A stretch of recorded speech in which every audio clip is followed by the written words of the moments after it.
ரொம்ப நன்றிடா. அம்மா, என்னம்மா நீ பெத்த புள்ளைகிட்ட பேசுற மாதிரியா பேசுற? ஏதோ வெளியாள் கிட்ட பேசுற மாதிரி நன்றி எல்லாம் சொல்ற. அண்ணா பாருண்ணா அம்மாவ. அப்படி இல்லடா. அம்மா அப்படிதானடா. நீ சின்னதா ஏதோ ஒரு விஷயம் பண்ணா கூட உன்னை பெருமையா சொல்லுவாங்க. ஆனா நான் கவர்மெண்ட் வேலைக்கு போனா கூட கண்டுக்க மாட்டாங்க.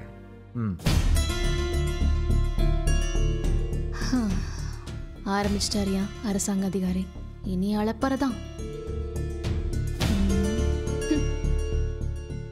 டேய், நான் இன்னைக்கு ரொம்ப சந்தோஷமா இருக்கேன். ஏதாவது பேசி கடுப்பேத்திராத. அது என்னமோ தெரியல, நான் வாயை திறந்தாலே எல்லாரும் கடுப்பாகிறீங்க. வாயை திறந்தா ஒழுங்கா பேசணும். அத்தை வாங்க, நம்ம நைட்டு சமையல் வேலையை ஆரம்பிப்போம். வா.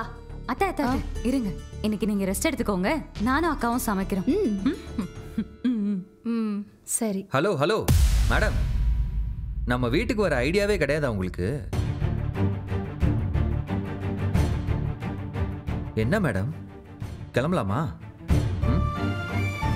மாமா, இன்னைக்கு நீங்களும் அக்காவும் இங்கேயே இருங்களேன். இல்லப்பா, இங்கேயே இருந்தேன்னு வச்சுக்கியேன், அப்புறம் குவார்டர்ஸ் போனதுக்கு அர்த்தமே இல்லை. டேய், என்னடா நீ அநியாயம் பண்ணிட்டு இருக்கடா. எதுக்குதான் அங்க போகணும்னு பறக்கிறேன்னு எனக்கு புரியவே மாட்டேங்குது.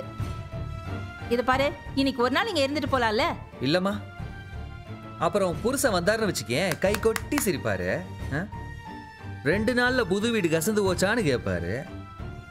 தனியா வாழ தெரியலன்னு நக்கல் அடிப்பாரு. இதெல்லாம் தேவையாமா எனக்கு? டேய், அப்படிலாம் கேட்க மாட்டாருடா. நமக்குன்னு ஒரு வீடு அங்க இருக்கு. கிளம்பி வா போலாம்.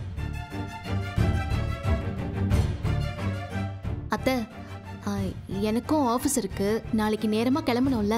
நான் இப்பவே கிளம்புறேன். ஏமா, இருந்து சாப்பிட்டுட்டு போலாம்ல.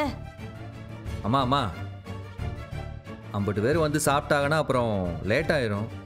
ஏற்கனவே டைம் ஆச்சுல்ல. நாங்க சனிக்கிழமை கண்டிப்பா வரோம்மா. சரி மீனா. அக்கா அக்கா, நீங்க கிளம்புறது எனக்கு கஷ்டமா இருக்குக்கா. ஏய், அது என்ன கண்ணா இல்ல பம்பு செட்டா? இப்படி சுவிட்ச் போட்ட உடனே தண்ணியா வந்துட்டு இருக்கு. உனக்கு தான் சந்தோஷம் வருத்தம்னு எதுவுமே கிடையாது. மத்தவங்களுக்கும் அப்படியே இருக்குமா என்ன? நாங்க கிளம்புறோம். ராஜிமா, நான் போயிட்டு வரேன். வரம்மா. சரிங்க அத்தை, நாங்க கிளம்புறோம். கதிர போயிட்டு வாங்க. பாத்துக்கோ, நாங்க வரோம். மீனா, பத்திரம். சரிங்க அத்தை, வரேன்.